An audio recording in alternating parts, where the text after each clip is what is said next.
Hello guys, gandang umaga. Dito po tayo sa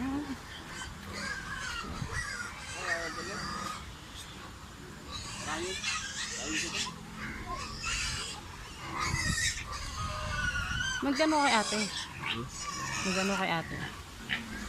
Papakain ng manok. Ayun. Ala, ang lakas ng hangin. Saan? Kaya nga eh. Yun. Ito yung mga unang piik yan. Kahapon 3 sila, 2 na lang. 2, tapos yun ang mga inahin.